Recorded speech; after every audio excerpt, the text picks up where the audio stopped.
Hello, everyone, and welcome to October 8th, 2024 Field Tuning, a monthly divination container hosted by myself and contained by other members, myself being Intrepid Bodies, and contained by other members of the Broom who attend live. And also, if you're listening asynchronously, I just want to say thank you. I would also like to take this opportunity to let you know to like, subscribe, and share this podcast episode if it aligns for you and feels like other people might enjoy what's happening here. With that being said, I'm reporting live from Jigjiga, Ethiopia, my mother, fatherland. And I say mother, fatherland because my mom and dad were both born here and raised here. And so was my grandma, so was my great grandfather, my grandfathers. So there's a lot of ancestral energy I feel kind of backing this reading today. So I just want to thank y'all for being here. And also thank you for your patience as I pivoted the time, like changed the time of field tuning to better accommodate my schedule. And yeah, y'all know how I usually do this. I pull cards for 3 different groups and have been doing so for a while. And I feel like getting right into it. And I just want to say thank you again for everyone who is here live. So I would like to welcome those who are here and also those who are listening asynchronously to do the same. The thing being feeling into what group you might relate to in advance. And as y'all do that, I'm going to pull the cards fresh on the recording, starting with group 1.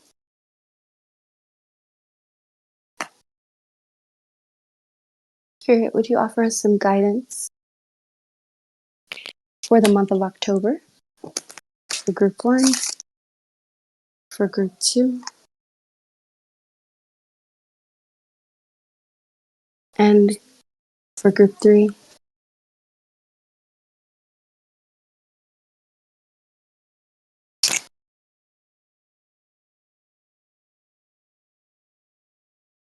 Ashe. Okay.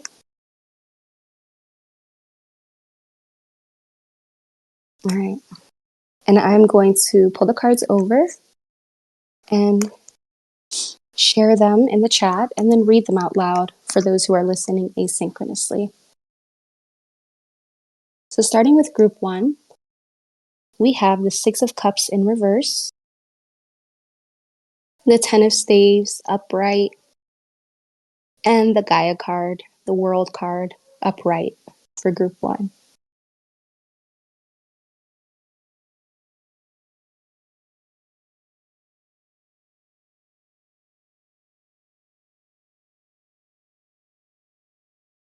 Interesting. So for group 1, instantly what I'm feeling into, of course, I'm pulled by and pulled towards is the 6 of Cups in reverse. The cup suit is usually represented by water, emotions, emotional fulfillment, which was a really big theme in last month's field tuning. So I get the sense that those who are connecting to group 1, like the first thing that I hear clairaudiently is like some of y'all are still working with, and some people have already said so in the chat, some of y'all are still working with the themes of September, which I feel is natural because time is like not linear to me. And neither are these readings, though I do appreciate the time specificity of them. So the 6 of Cups in reverse, I'm going to just read it. And then I would love to kind of get into the divinatory aspect of this card and these cards. So the 6 of Cups says, pulled by the moon's gravity, the tide has risen and flooded around 6 cups. They are filled with flowers as an offering to Venus, symbolizing the rejuvenating aspect of the divine feminine. The meaning of this card, harmonious home, children and childhood memories, longing for the sweetness and innocence of the past. And when this card is in reverse, we get the theme that there's a need to incorporate the past and perhaps painful memories from the past into the present. And so Yeah, again, I'm still getting the sense that those who relate to group one might be integrating themes that may have come up, maybe inner child themes, maybe wounds of the past that may have surfaced in your awareness around September. I feel like October is the ripest month to begin integrating some of these realizations that may have found you. And again, to do so from a place of do so from a place that's free of shame and free of judgment of your own self, and also free of judgment of any of the parties that may have been involved in some of these painful memories, which is, of course, always easier said than done. But I do get the sense that the rest of these cards are going to kind of elucidate the how and also the outcome around integrating some of these tougher memories. And I guess what's also coming up for me too is like the past is like the canvas that colors our present and also like launches us into our future. And so, like, to put it plainly, it feels like the Six of Cups in reverse does not indicate any like blockage or doesn't indicate anything kind of like stopping anyone from reaching a potential goal or seeing clearly whatever they need to do to reach said goal. Or maybe you don't have any goals at all and you're maybe just kind of blessed with the opportunity to have like access to your Akash in a way where you can just look in the past, present, and future. And so for some people, this kind of alchemy might be old hat.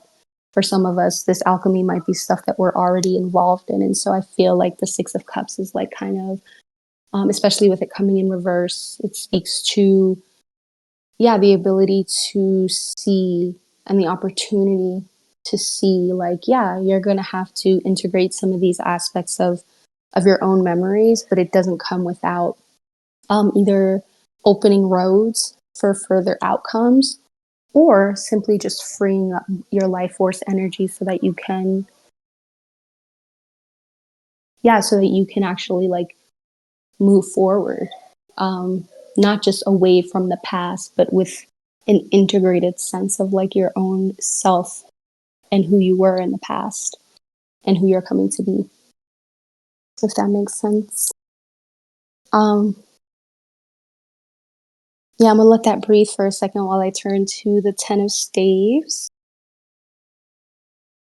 It's interesting because, yeah, reversal cards can be a little intense, but I do not get the sense that this process is going to be intense for people who might relate to Group One's message. Let's see.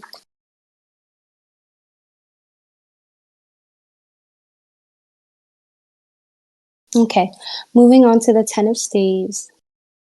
The Ten of Staves reads, rich with green leaves and life, radiate from the sun. Ten staves rich with green leaves and life radiate from the sun.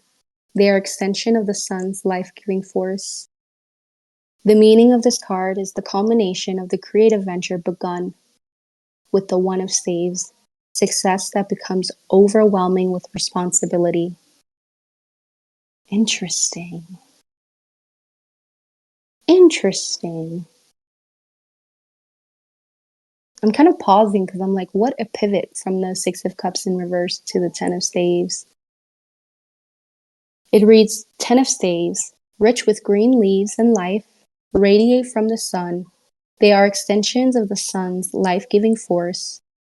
The meaning of this card is the culmination of the creative venture begun with the One of Staves. So if we're kind of counting 1 to 10, it's something that's been started with maybe one stave, now has kind of multiplied into 10, just to kind of give a metaphor to connect to this card. This card also means success that becomes overwhelming with its responsibility. Interesting. So, yeah, I get the sense that, how do I want to say this? Yeah, group one is connect. I keep getting a sense of like some powerful internal alchemy and emotional alchemy happening for those who relate to group one. I feel like the Ten of Staves being such a vibe shift from the Six of Cups actually relates to kind of what I was sensing into, I feel. which is like the Six of Cups in reverse, not necessarily meaning a bad thing. And it also, I think, colors the metaphor that was coming up for me around how sometimes when we integrate and have the opportunity to like integrate painful memories from the past, some of these, some of the energy that you will literally get back, the reserve of life force that you get back from the parts of you that may have been holding on to these painful memories can act as a sort of catapult towards, yeah, it could be a creative venture, it could be a goal, but it also, I really get the sense that this just has to do with like gaining a sense of vitality back, gaining a sense of purpose back, and getting a sense of like, I want to say wholeness back, for those who relate to this message and for those who relate to group one. Um, I feel like the Ten of Staves, especially this bit about overwhelming um, responsibility, I feel like that surge of energy can kind of sometimes be a little destabilizing. And at the same time, I do get the sense that there's a pocket of reassurance here, especially with the World card and Gaia being here, that there's a lot of support bolstering this, like, for lack of better words, this like vibe shift, right? From like recognizing like who you were in the past and connecting to like some of these moments where pain was inflicted upon you, um, realizing that there's something that you can do with that pain. And again, I feel like what keeps coming up is like transmuting that pain. And not to just stuff it and stick it to your haters, but like to honestly, truly see yourself grow. Um, like there is something that I'm kind of getting a sense of that has to do with like the energy of progression when it comes for group when it comes to group one, that I feel like is further mirrored by the progression that was in the meaning of the Ten of Staves, where it speaks to like, okay, maybe you may have started or planted this seed at the One of Staves. Something is maturing from that seed that's been planted. Something is going to mature from the work that you're doing to further, yeah, tend to your own wounds, tend to your own pain points, and again, further integrate like who you were in the past, to further recognize who you are in the present, and also have a better sense of like your future outlook. Um, I want to clarify a card between the Six of Cups and the Ten of Staves. I do not, no. I was like, okay, do I need to clarify this a little bit? But no. I am going to move on to read the World card, which is represented by the goddess Gaia. I'm also using the same deck that I usually use, the Goddess Tarot, today. So let's see what Gaia has to say, the literal spirit of the earth.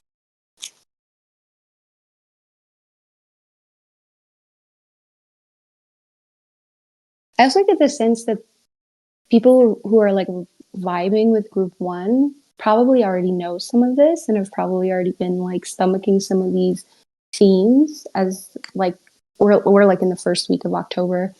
I mean, past like we've already digested the first week of October, and so I feel like, yeah, some of the themes that I'm talking about might not be new for people if that makes sense.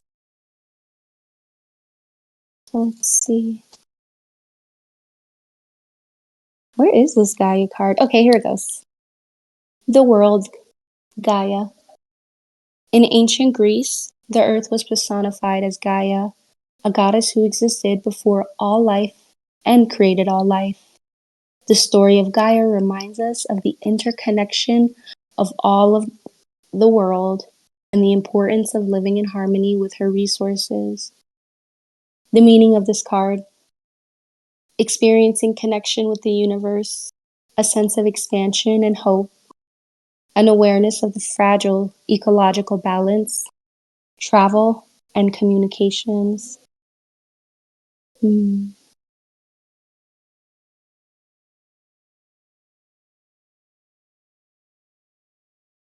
I'm always piqued by how this card speaks to the interconnection of all of the world.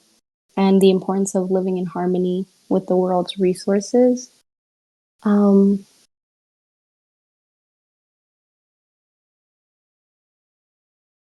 mm,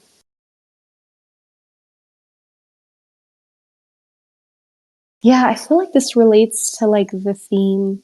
Yeah, group one, there's a really potent theme of like past, present, future here. Um, like kind of being revealed or like seeing all these different timelines and moments in time where one may have acted from the past, one may have acted from their present awareness, one may have acted with excitement of the future.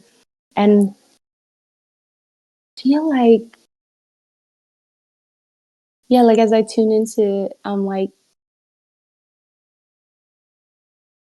I feel like there's this like energy or this presence in this read that connects to also like the interconnectedness of time, right? Like, I don't know, because I'm like, I don't think this necessarily has to do with resources, but I think it has to do with timeline work, for lack of better words, and how like our internal world is colored by what we call the past and future, and of course many other things. But I'm also kind of just like scoping what I'm getting because like my channel is kind of popping off right now. But I'm like, oh yeah, there's the sense that like maybe people in group one are going to work with what I call the proverbial akash, right? Like their own akashic records. Maybe those who relate to the message here for group one are going to have a more intimate sense of what it actually means to work with the akashic records. And I'm not sure how many people listening to this kind of like connect to the lore of Kemet, but I'm also feeling a sense of like deep traveling into the halls of Amenti, which some people would say is like how we traverse and connect to the Akash. And yeah, I'm also getting a sense of like, I don't know, some like mythical energy just kind of like sprung up on me right now. Like this very clean sense of like how time itself can be wobbly, how time itself can represent, or the different time lines that we're in can actually like represent our inner state more cleanly, I feel, than I guess what's coming up is like how people say like how people react to you and how people respond to you is like a direct reflection of your inner universe.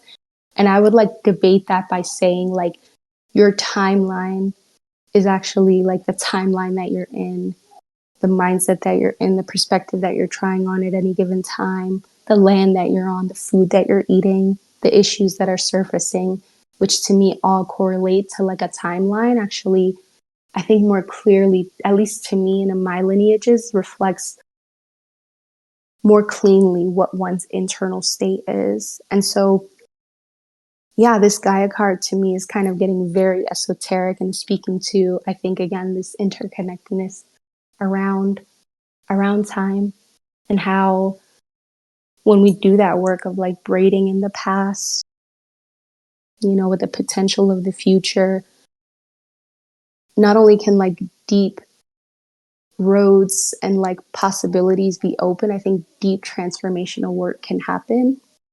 That's if you want it to happen, of course. If you're fine with the way things are, then I don't know what to tell you, bro. But if you're like, yeah, like feeling into like waves of transformation, especially for the month of October, if you participate in any rituals that actually like close down particular timelines and possibly open up particular timelines, this might be a good month to do that. Um, and also working with the earth itself, not ignoring what's happening in the world as a part of being an active participant on the timeline that your actual like vessel is in. I think is like, yeah, it's coming through as like a sense of like that sense of presence with what's happening in the world, and in your world, being a sense of like grounding, like being a sense of like grounding your presence in not only your timeline but like in your body, in current events, in the reality of the interconnectedness of the world. Um, so yeah, group one. I feel like, well, I'm gonna hold space for questions while I pull. I'm gonna pull an oracle card too from the Beyond Lemuria deck by Izzy to kind of see if there's any other guiding principles to sort of round out the message for group one.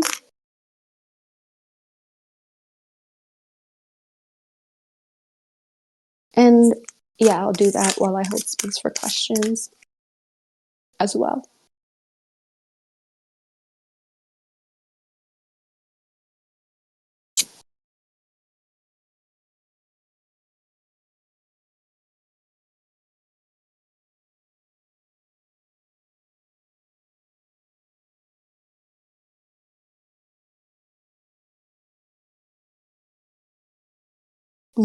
Guy said earlier, I keep hearing, quote, old patterns in new ways, which is what I've been made aware of recently, and that in and of itself was mind blowing emoji. Interesting. Yeah, there's like a very strong sense of, yeah, time is getting really wobbly for me, even as I try to like continue to talk about it. So I won't continue to talk about it, but I will share that, like that point in particular, but I'm going to keep talking. Um, the oracle card that came out for group one is the full spectrum card. Um, and so I'll read the divinatory meaning for this card before I move on to group two.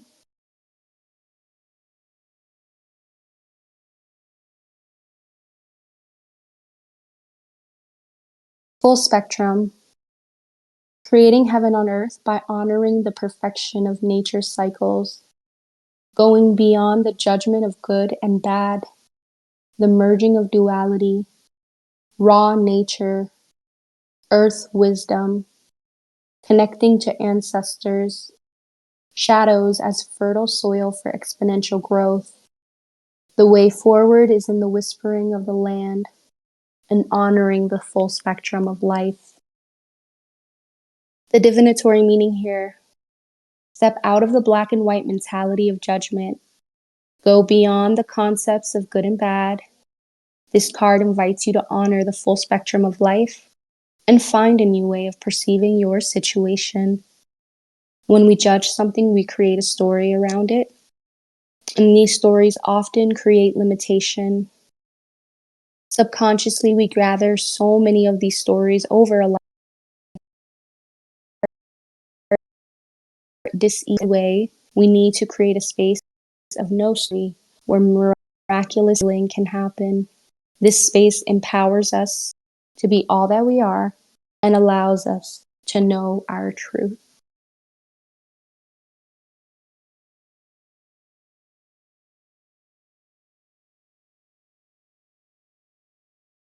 Beautiful. I feel like the way that like my field is like translating that, I think relates to like what I was saying earlier. It's interesting that the word judgment is coming up. I think that there is, personally for me, I feel like there's a subtle difference between discerning and then like placing judgment over something. I think also what this booklet is saying about stories and how we can accumulate stories in our subconscious can sometimes be super helpful, especially when we're working with conscious programs, and maybe like working on upending some of those programs. Sounds like group one is, I'll just say it, like needs new programs. And I feel like placing judgment over things while simultaneously new programs can sort of muddy, in my experience. It has muddied the my experience. And so there's almost like this invitation of like childlike surrender for group one, in ways that are like safe and in ways that are generative regarding some in digest energy and information that you're bringing in or calling into your life. I think sometimes when we judge something at face value, we don't get to see what's like behind it, see what's actually driving that thing whether it's a conversation one, whether it's someone's presence, if we're kind of like shutting out a particular person and that person us, we're not going to not only gain the message that they have, who knows, maybe they're a dope-ass relationship, a dope-ass connection in that meeting of hearts. And so, yeah, I feel like that's the thing that I want to say is if you can this month work on judgment and maybe some of the judgment you have exists on an ancestral women too, get them to join the party to help rewrite some of those internals just about how we perceive life and how we're connected to life, for lack of better words. Yeah. Is it okay if I read this out loud, Gaia?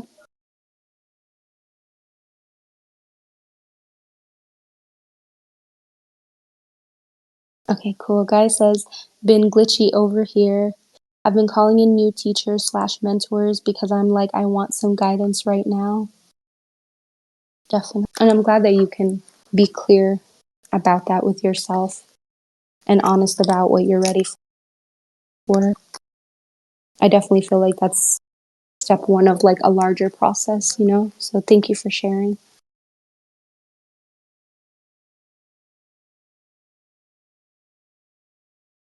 Okay, I'm going to kind of close the container for group one. And then, as gracefully as I can, move into the cards that I pulled for group two.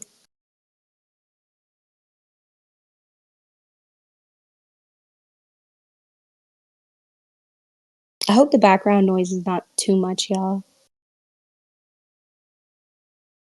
Feel free to let me know if it is in the chat.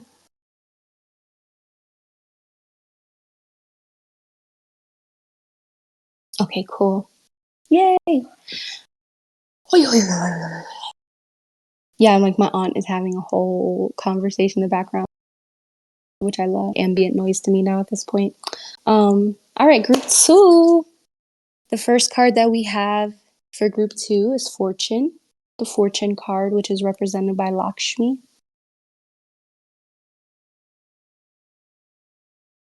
The next card that we have here is the Prince of Swords, both of these cards being upright. And the last card for two is the Two of Staves in reverse. And so I'm just feel into the energy. Kind of create a similar container for group two as I did for group one. Lakshmi's been coming out quite a bit. She says coyly.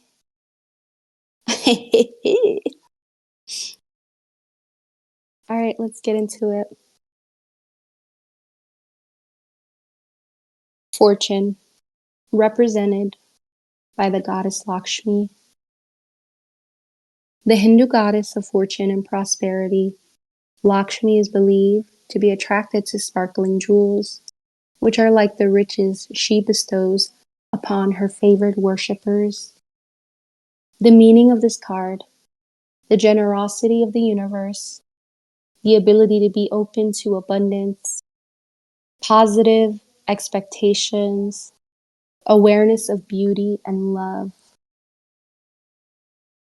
I'm really feeling like almost like magnetically drawn to the phrase, the generosity of the universe. Um, Group two, this month, I'm getting the sense that there's like a pocket of like miraculous energy available vis-a-vis one's own ancestors, right?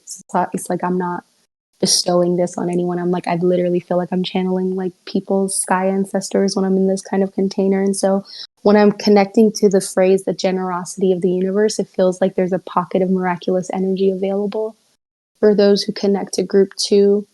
And this miraculous energy has to do with, I get instantly the sense of like one's own collaboration with their ancestors. And so especially like when I feel into that energy and then I think about the word fortune, What comes to mind is like good luck. And for me, sometimes from the perspective of like my lineages and my own sense, is like luck is not given, it's like co created. And if I don't know why I felt called to just say that right now, but it does, I do get the sense that that's what Lakshmi is like representing. Just off the bat for group two, like this pocket of miraculous energy is like, I'm also getting the sense of like, don't act brand new when it comes around because you've worked for it and you've collaborated with not only like your ancestors, but the earth, the timeline that you're in, your own body. All of these different aspects of interconnectedness are part and parcel of how this reserve of energy has been cultivated. And so I also get this sense of like warmth in the month of October for those who relate to group two and those who are listening who might feel like, yeah, group two is definitely my group. I feel like that pocket of miraculous energy is definitely yours to work with, yours to mold at will, which you probably already know, but I'm here to remind you. And it's also like the part of you that's like a magician might really come to life this month. And if it feels aligned and it feels like it's going to put you in a generative place and help you like transmute some shit, I would say welcome it. I would definitely say welcome just the part of you that feels like a little magician, you know, on on earth, like, or part of you that feels really driven to like create your own fortune. I feel like you might have like moments this dang, I can't believe this is coming through. You might have moments this month that might try to like psyop you out of that possibility, shielding and then unshielding. But there's also like this playful like magician, I feel like, in the container right now that's like, and do it anyway, and do it anyway. You know, so if circumstances come up for you this month that you feel like you can't transmute or you feel look on the surface kind of like hopeless, do not take that for face value. I'm gonna say that again. Do not take that for face value because it might be an opportunity for you to like step up not only with your tools, but your magic to, again, co create that sense of fortune and transmute those circumstances to represent the benevolence of the universe as opposed to, yeah, the not benevolence of the universe, right? Um, hmm I'm looking at the chat. Nobu, is it okay if I read this out loud?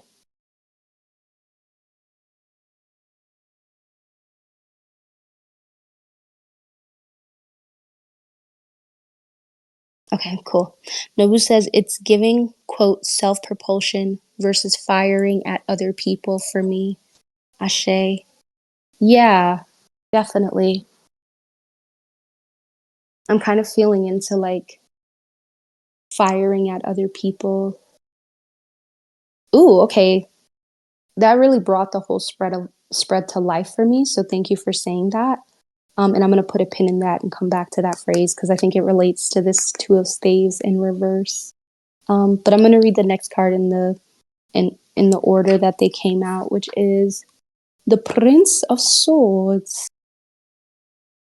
The Prince. I just feel like I have to say it that way. The Prince of Swords.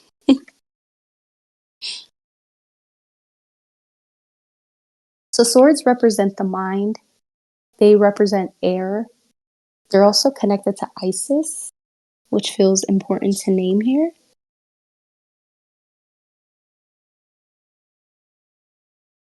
So let's see what this prince is talking about. The Prince of Swords, courtly but strong willed.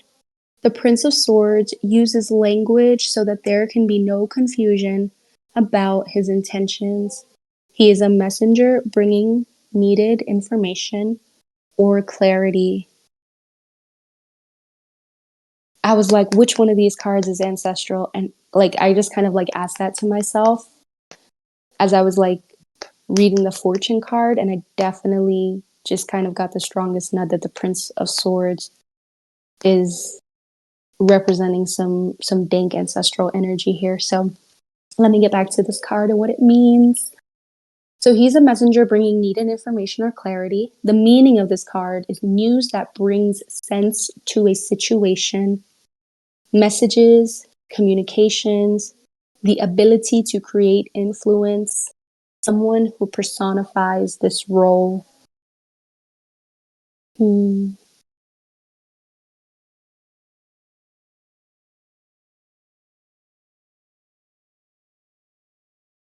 It's super interesting because I feel like some people's ancestors might have a proclivity towards like magic, right?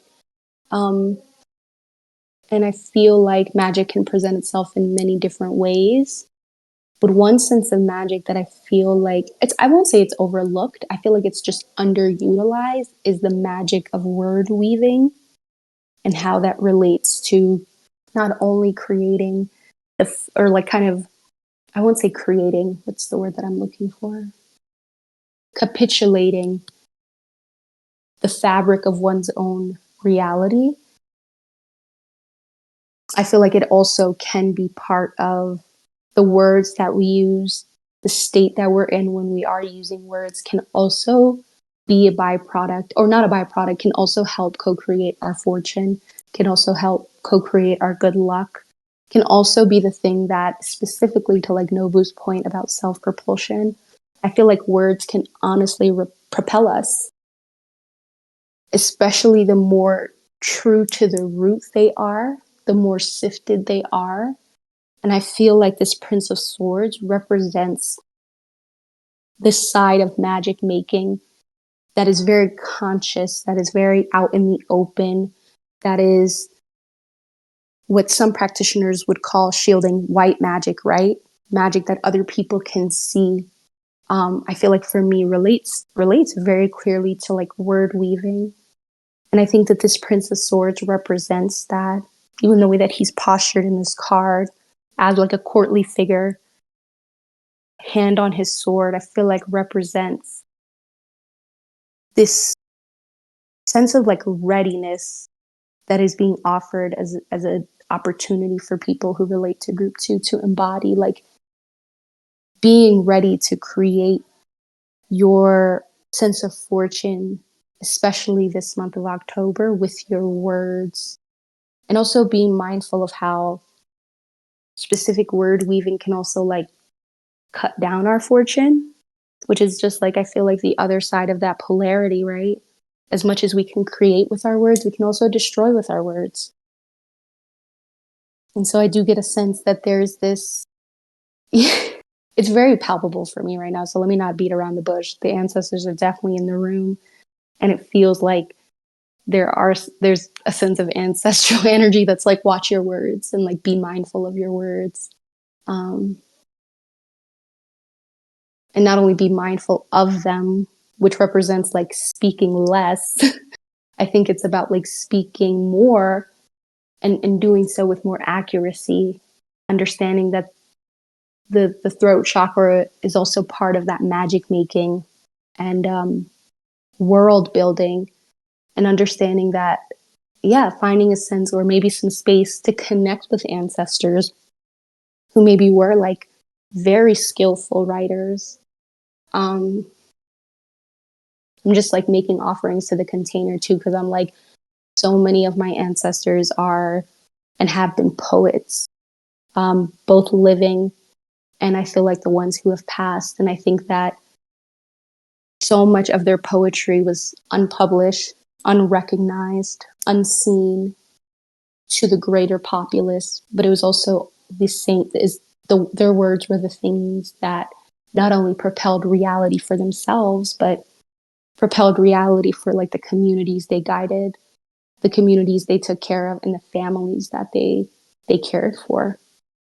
So yeah, I feel like there's a Prince of Swords probably in everyone's ancestral court, right? So I don't feel like I'm unique in that respect. And I feel like for group two and those who relate to group two, if you feel called to like sit down in a meditation or sit down and do some ritual work around ancestors who were skillful at word weaving, my throat chakra is like doing so many things right now. Call those ancestors in and ask for their support. and be as specific as you want to be, or leave as much room in the container as you would like. But I do feel like that was important to say for group two.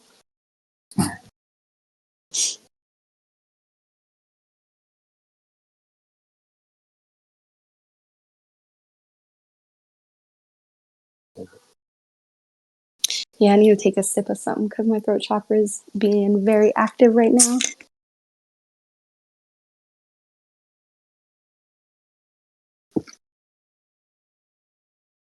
Okay.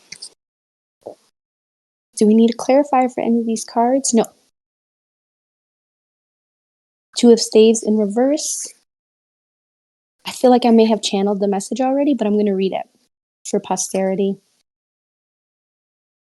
So, if I didn't say earlier, Staves, as we move on to the next card, Staves represent this the element fire, and they also represent the sun. And they're also connected to the goddess Freya. So yeah, let's get into the Two of Staves. Dressed in a red gown, the color of vigor and beginnings, the woman decides to bring her ideas into the world. Her confidence and talent assures success. The meaning of this card is the beginning of a business venture, possible partnership, new ideas that transform lives, bringing inspiration and energizing people. When this card is reversed, a good start to a venture that loses momentum and disappointment in projects. A good start to a venture that loses momentum and disappointment in projects. Now, I do want to pull a clarifier on this, but I have not channeled this, so this is interesting. That's a real big pivot from Fortune and the Prince of Swords. The Two of Staves is like, oh, okay, no, that actually makes a lot of sense to me. That's not a pivot. It's just a vibe shift. Yeah, I feel like the Two of Staves in reverse. What's coming up for me is the sense of disappointment in projects, a sense of disappointment, or lose the sense of losing momentum may be why the cards, the Prince of Swords and the Fortune card, are coming out for group two. And so if there's a question on how to not lose momentum, how to ward off disappointments, I feel like the Fortune card, represented by the goddess Lakshmi, and the Prince of Swords are kind of answer, and the divination connected to those cards, of course, are kind of like the answer to the Two of Staves in reverse. But I feel like it came out at the end as almost like, and I'll shield this, but I mean it when I say it, a warning that if some of these, in the month of October, you might see group two, you might see opportunities pass you by, you might see yourself on a high at the beginning of the month, and you might feel like you're going to lose steam, but like to kind of curtail that, it's not only like, yeah, of course, there's a part of this message that's on the surface, like be mindful with your words, but it's not in a sense that it's like punishing you, but it also, it feels more like employing the elements of like air where fire reigns supreme. What do I mean by that? If you're used to just kind of driving yourself, going for the goal, not taking a look at your capacity, not looking at maybe like the roots of your promises, then yeah, you're definitely going to lose steam, not only like through the month of October, but any time, right? And I feel like the Prince of Swords is sort of supporting this Two of Staves in reverse, speaking to a sense of like inspiriting your own words with not your own truth. How do I want to say this?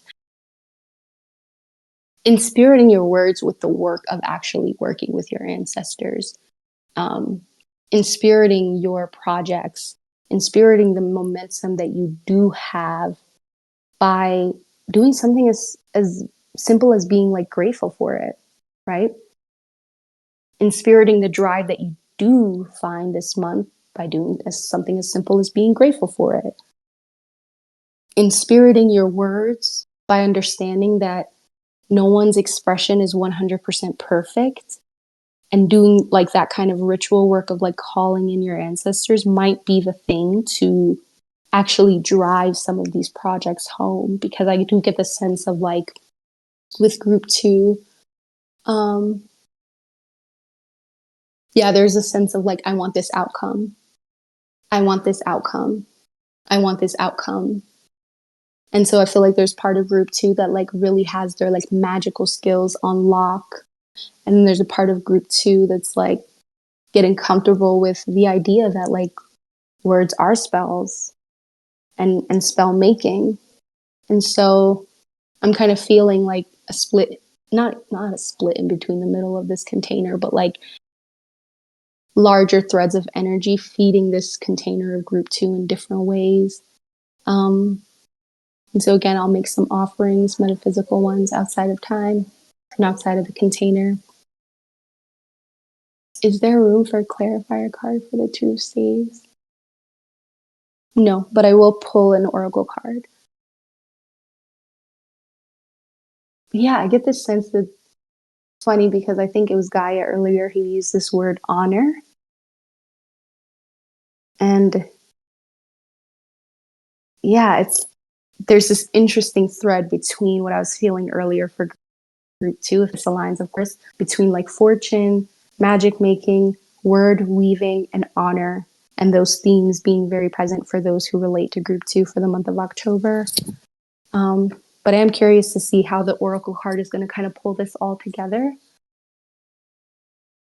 And I'm also holding space for any questions that, yeah, may arise as I kind of divine on this.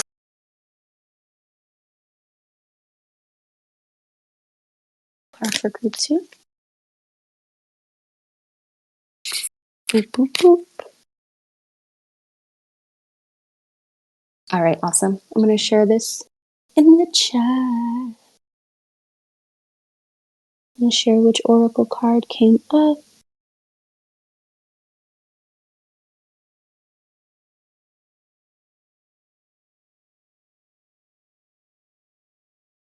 Ooh, interesting. All right, let's get into this card. The oracle card that came out for group 2 is Gracious Receptivity.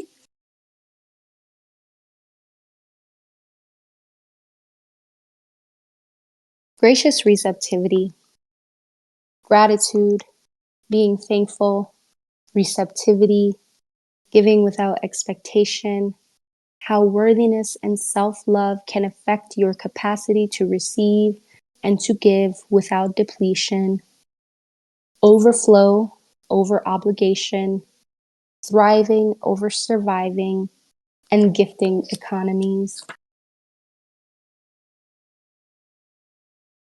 The divinatory meaning here: consider your relationship with gratitude, how comfortable you feel receiving, and what you love to give.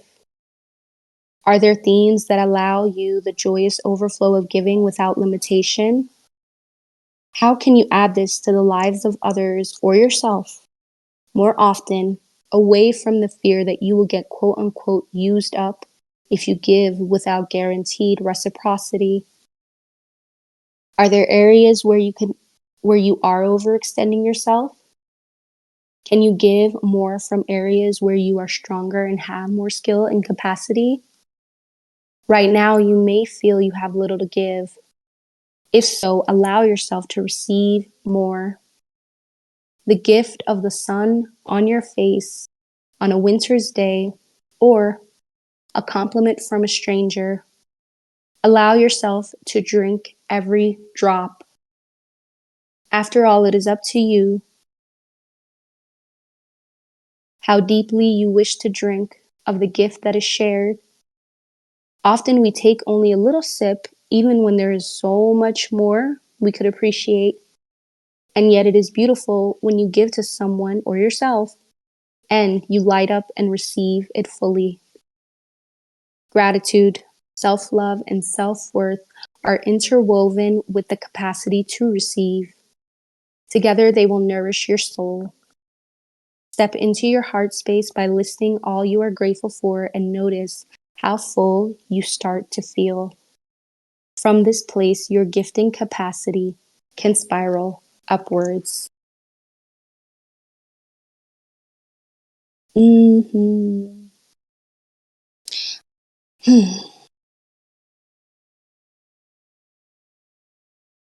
I guess the way that I'm translating this oracle card is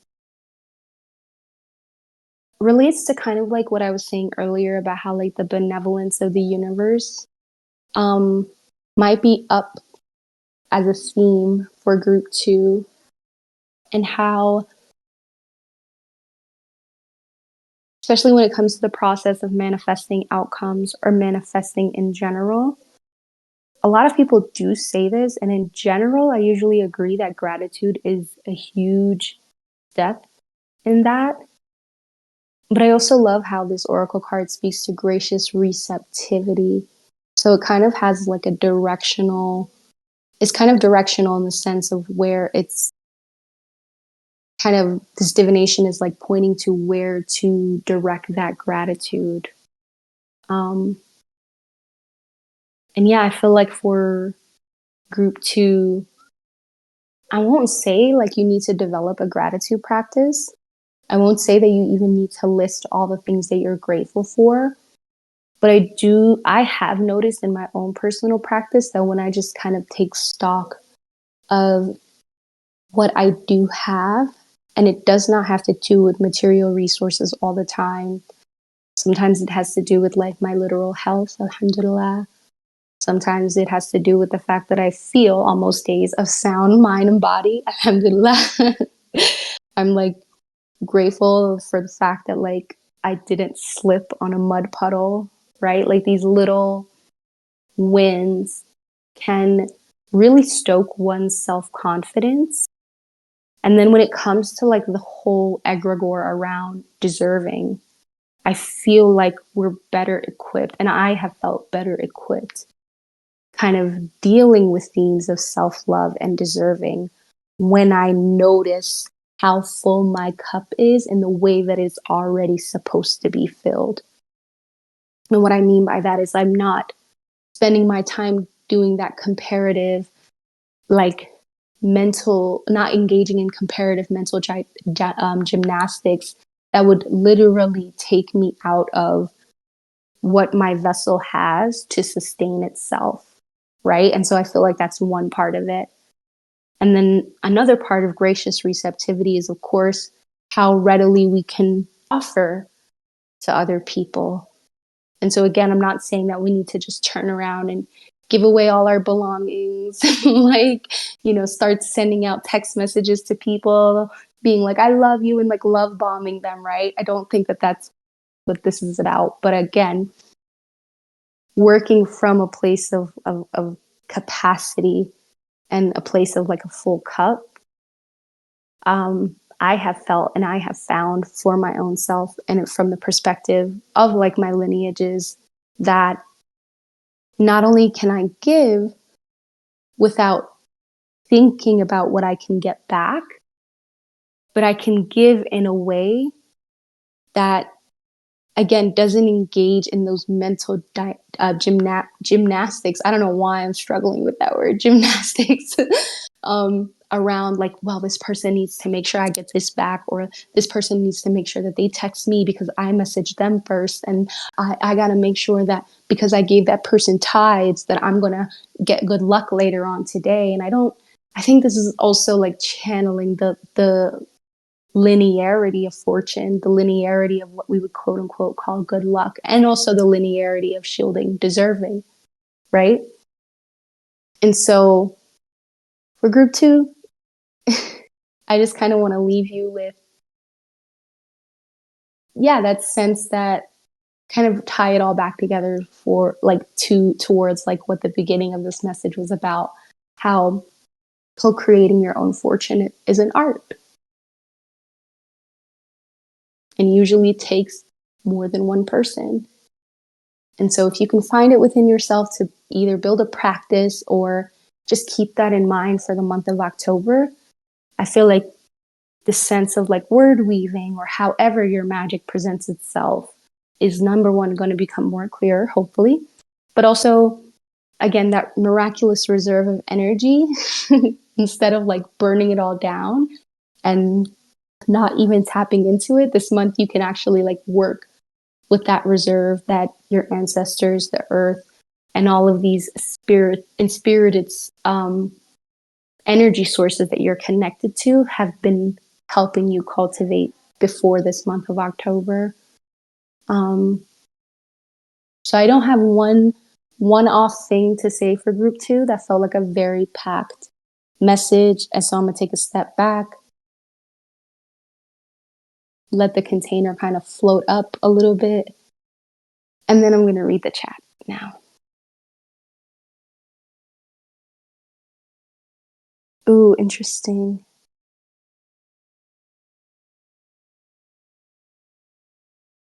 Gaia says, shielding, I'm sensing this specific card is Libra coded for some reason.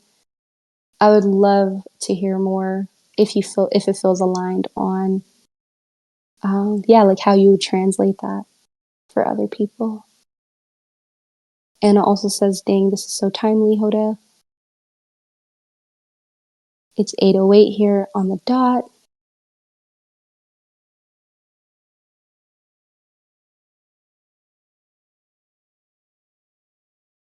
So yeah, group two, how y'all feeling?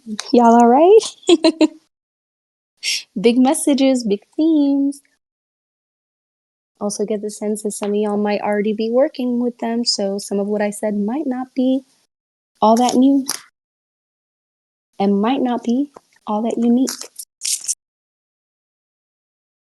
Aw, Ashe.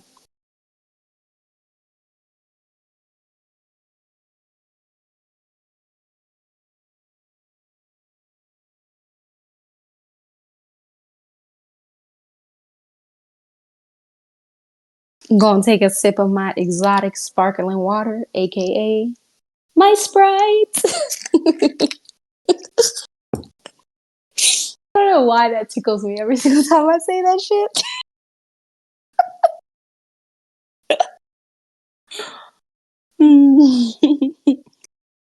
It's funny because there is like a brand out here in Ethiopia that is like an exotic sparkling water, but yeah, I've just been drinking Sprite.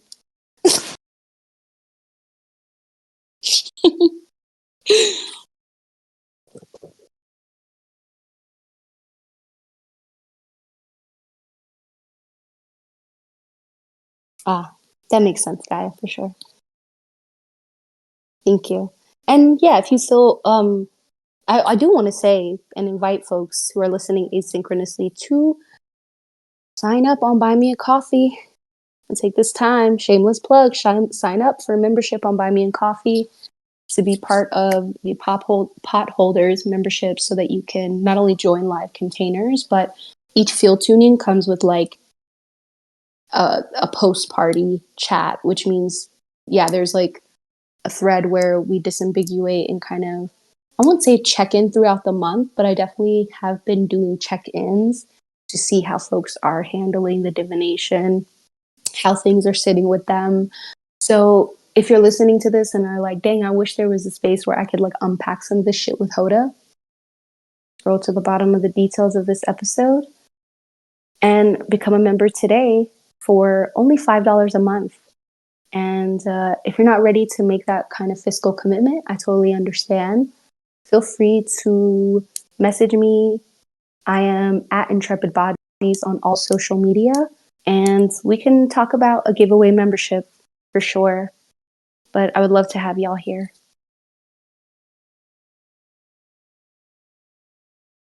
Okay, advertisement over. And I'm going to close the container for group two and move into group three. Is anyone here feeling group three? Did anyone say they felt connected to group three? Let me scroll up. Just kind of check. Most people here said group two, with the exception of one person. Okay.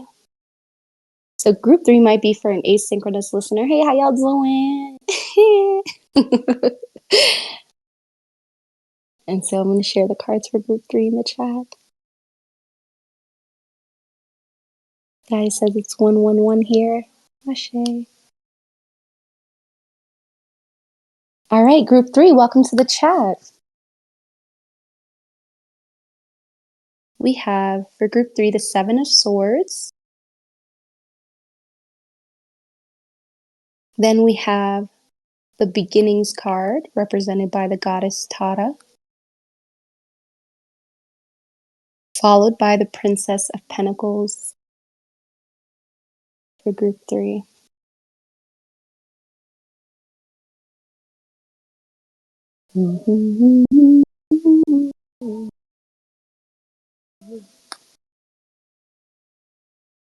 All right, let's get into it. So we have the 7 of Swords, and I'm going to read the swords. 7 of Swords.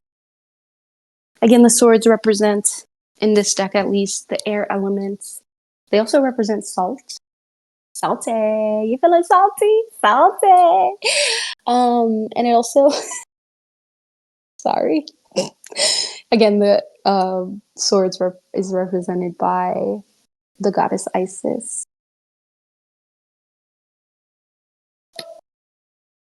So the 7 of Swords reads, the woman is trying to carry 7 swords, but only 5 will fit in her arms.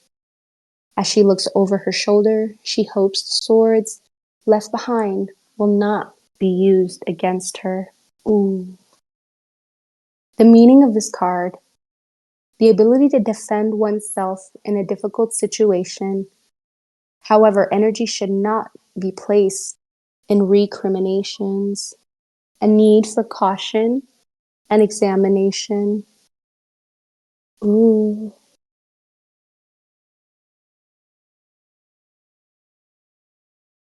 Group 3, I feel like group 3 is working with similar themes that group 1 was.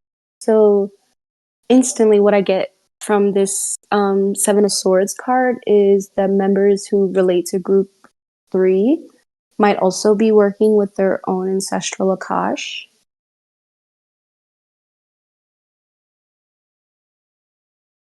I'm also struck by this phrase, as she looks over her shoulder, she hopes the swords left behind will not be used against her. And that feels really poignant, and I feel like, yeah, especially when I think about moments where I've been in chapters of like review and recapitulation of not only like past actions, but also like when I'm even thinking about my future. I have felt that in moments where I'm like, I hope what I'm not releasing, I hope what I'm not closing the door on is not going to cause like, and I'll shield this, right? Like cause reverberations of, I'll just say like bad luck for myself. Um, and I feel like it has to do with themes of related to like paranoia. Sometimes the sense of like feeling like, what's the phrase? That the rug has been pulled underneath your feet is what's coming up.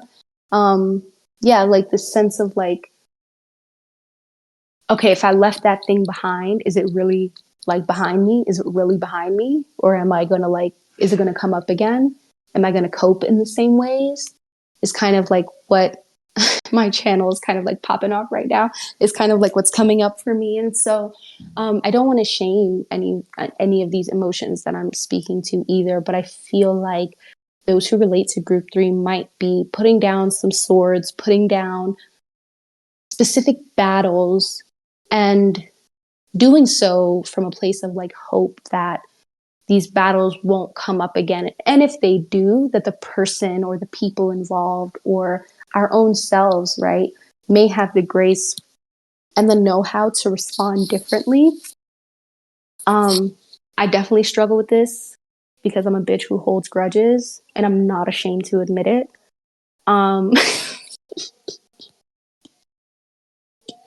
So I feel like that's also coming up to share because I feel like this figure in the Seven of Swords is reminding us that if we're letting go particular patterns, especially if we're letting go particular ways of thinking, that we have to be an active participant in letting those things go so that it can actually make room for like new responses if you want them, right? But if also you have the gumption to like stand on business, and I'm gonna tell you this because this is how I feel about things, and y'all can please disagree. But if you have the gumption, stand 10 toes down on your grudge or how you feel about something, and you can do so without judging yourself, be prepared to respond in a way that also benefits all parties involved, even if it means you're still going to be a bitch. Y'all feel me? Is what I'm saying making sense or no? Okay. Um, I don't know if that's like the wisest thing to say, but I honestly feel like sometimes like that's what, at least for me, what I'm shown, right? Is if I'm gonna be butthurt about something, or if I'm going to like actually be in a state of like righteousness behind a point, then I'm prepared to also like respond in defense for that point.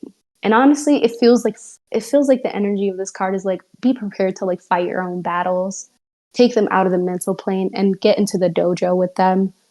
Um, understand that sometimes leaving behind a couple swords or leaving around a couple bodies is going to be the room that gives you.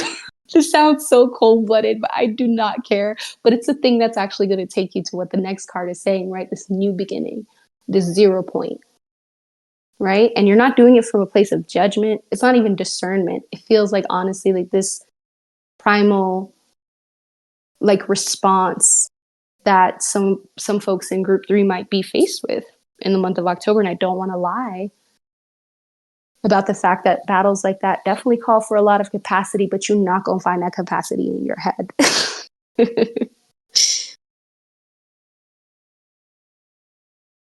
you know? And so, yeah, I'm not sure how to close out that message, but I hope that what's being transmitted can actually support those who relate to group 3 or who are adjacent to group 3, just kind of witnessing this message.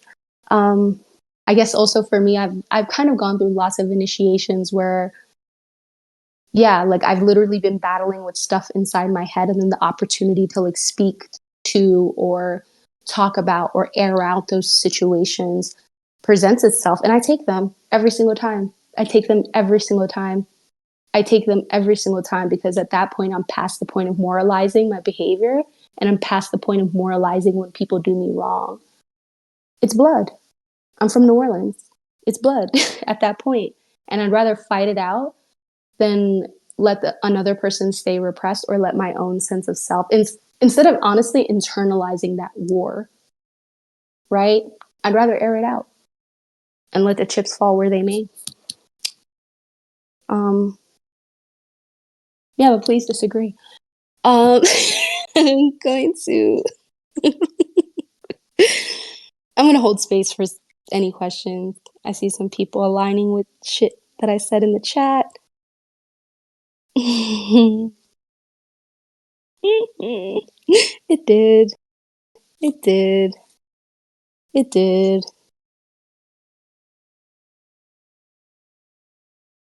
It did. Yeah, I feel like, and I've been learning this in like subtle ways this month, like I've been around my family a lot. Um, I tend to fall into a pattern with my family where I'm like, oh my God, I want to be so demure, so mindful, and put my needs last.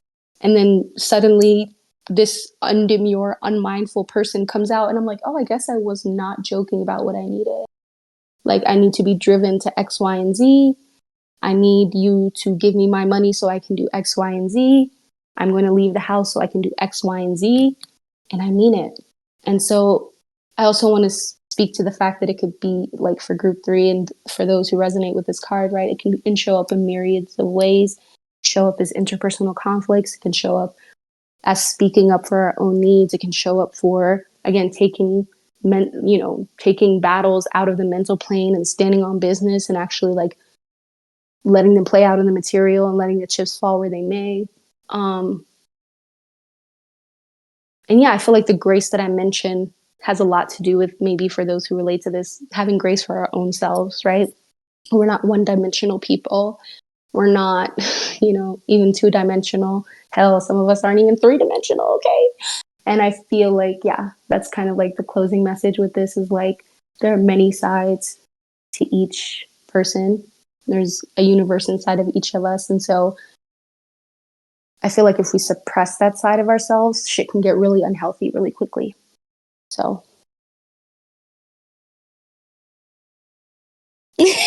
definitely. mm. Okay, I'm going to read what the next card, which is the card of beginnings, represented by the goddess Tara. And it reads, Tibetans believe that the goddess Tara has the power to heal all sorrows and grant all wishes. Tara is honored as the protectress against the many fears that block men and women from living in happiness and harmony. The meaning of this card is innocence, which protects, new beginnings, optimism, innocent trust.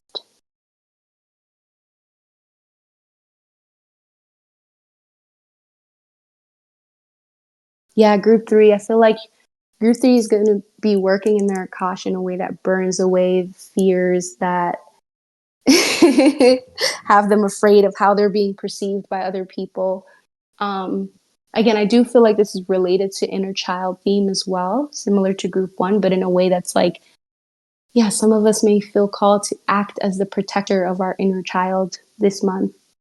And I honestly cannot think about, especially when it's done in integrity, and especially when I think about it done in the spirit of Tata here.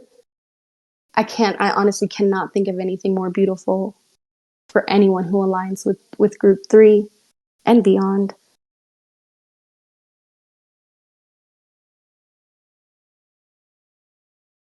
Innocence which protects, and innocent trust. I'm really drawn to this phrase, innocence which protects.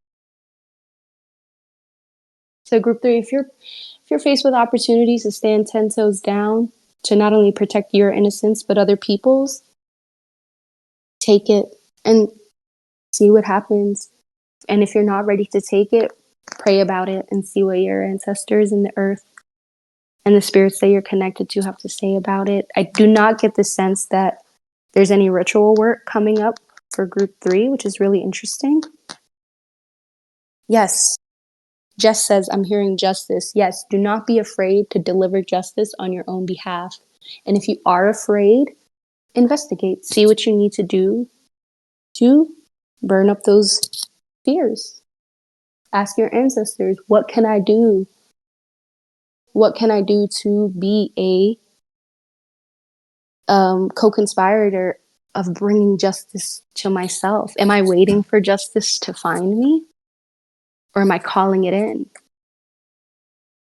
And am I burning through the fears that keep me from seeing myself as worthy of justice? Yeah, Jess says, air it out. Air it out. Light it up. Ground it out.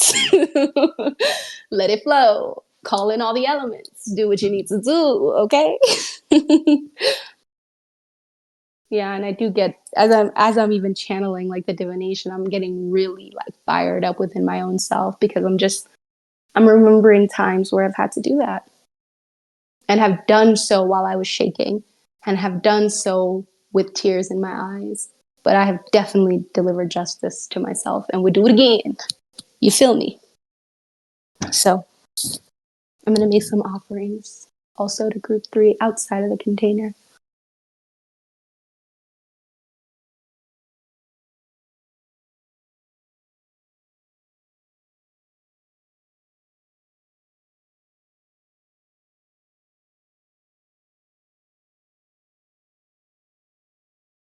On to the Princess of Pentacles.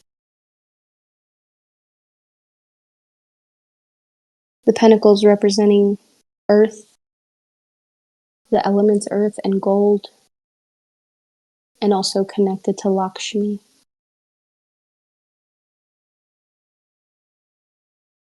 The Princess of Pentacles, seductive and sweetly perfumed. The Princess of Pentacles offers all of life's bounties. To possess them, though, desire is not enough. I think this is one of my favorite cards just for that phrase alone. I'm going to say that again. Seductive and sweetly perfumed, the Princess of Pentacles offers all of life's bounties. To possess them, though, desire is not enough. Constructive action must be taken. The meaning of this card, the ability to create opportunities for growth and beauty. A woman who, or person, who personifies these forces. The ability to work hard to create prosperity.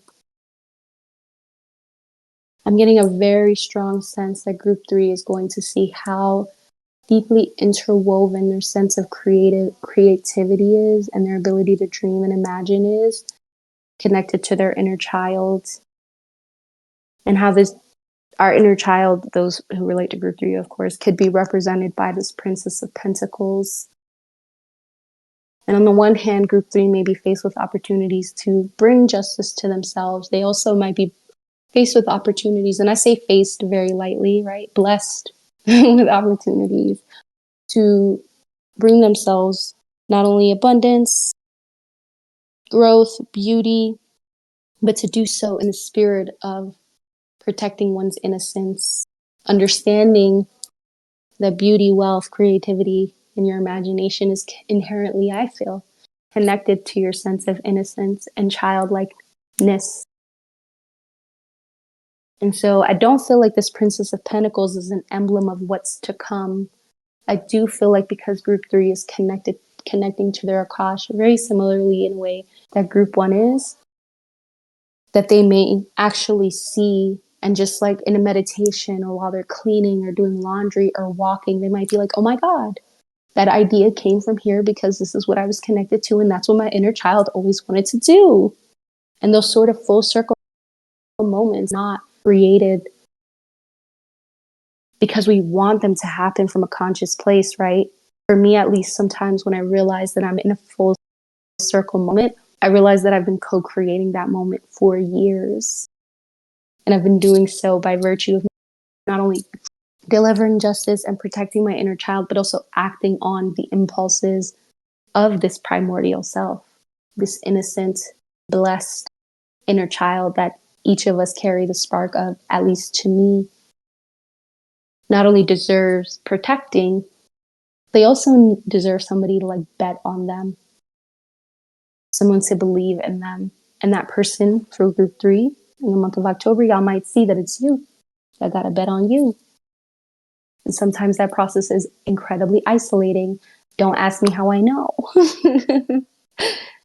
But it's also deeply, deeply fruitful.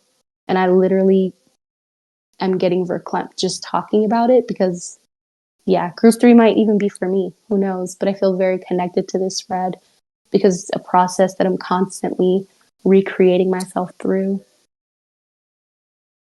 When I raise hell and call down heaven, it's usually for this part of myself, this innocent, divine child is within me.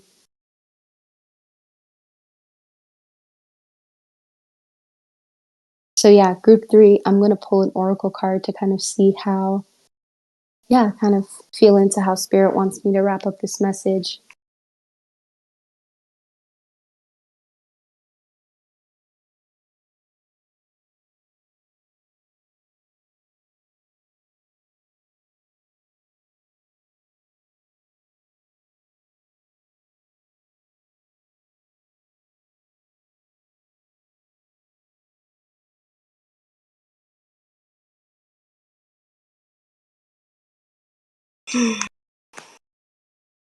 Ashe.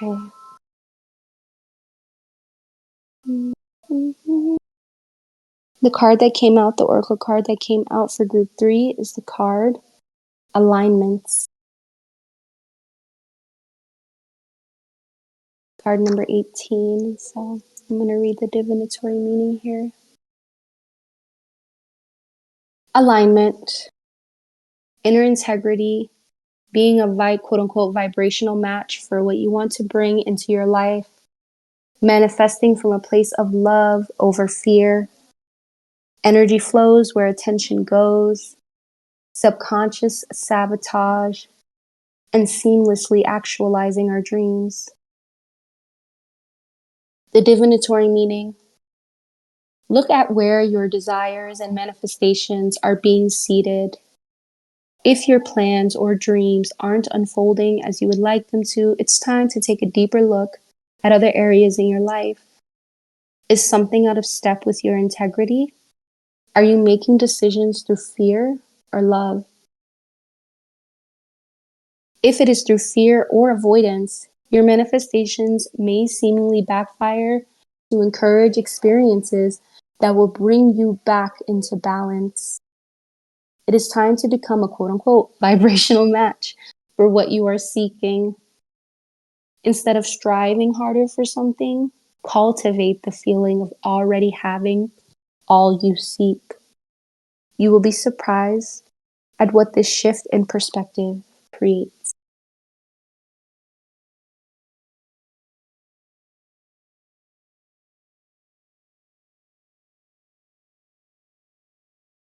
The way that I'm kind of translating this last oracle card relates to how alignment a lot of the times for me does feel like an inner orientation. Alignment to me very rarely, especially lately, very rarely has been related to outcome.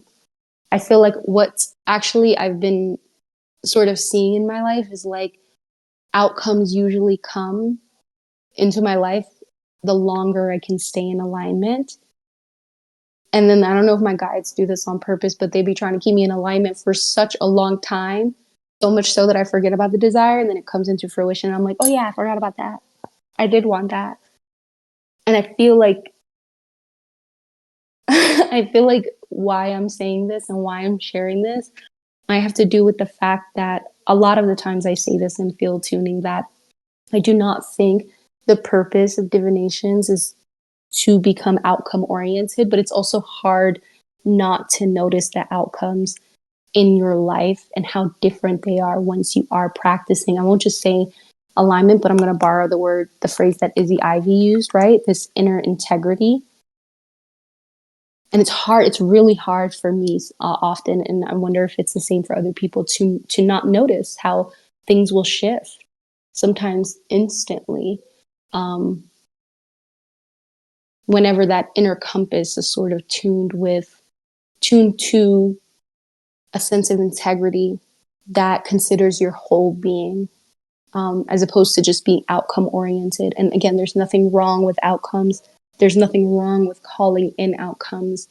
But I do get the sense that for group 3, you'll see that outcomes also happen as a result of like coalescing and like connecting to all these different parts of yourself. And not just the inner child, right? Like some people might, the fire that I feel for my divine child, we might feel for our inner feminine, whether you're a man or woman or non-binary. The fire that I feel for my inner child might be how folks feel about their inner masculine, right? Whether you're a man, woman, or non-binary. So it's like, I don't even feel like the message in group 3 is like pick your poison or like pick a position, choose your player, but it's also about like understanding that these different parts of ourselves constantly harmonizing and seeking harmony. And what we get and what we see and what we witness and what we get to be a part of as a result of that harmony is part of what I would call inner integrity. So I really feel like this alignment card is so on par for group 3.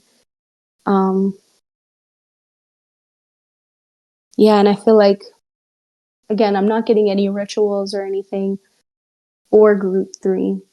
Um, yeah, I'm kind of actually feeling the container itself coming to a close.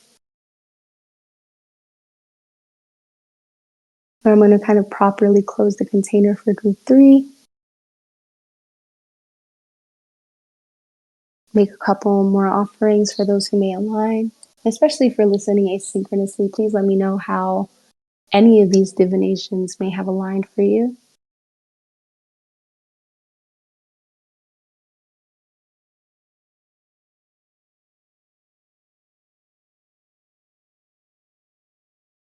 I'm gonna hold a little bit more space to see if there's questions. Lexi, is it okay if I read this out loud?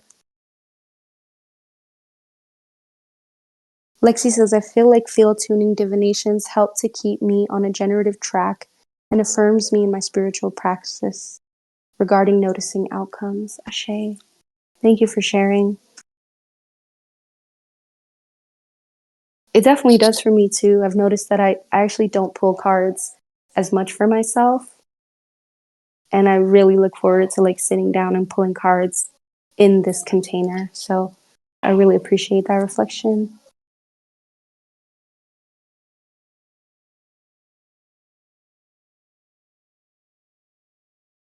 Feels like this month of October is going to be juicy on many different levels.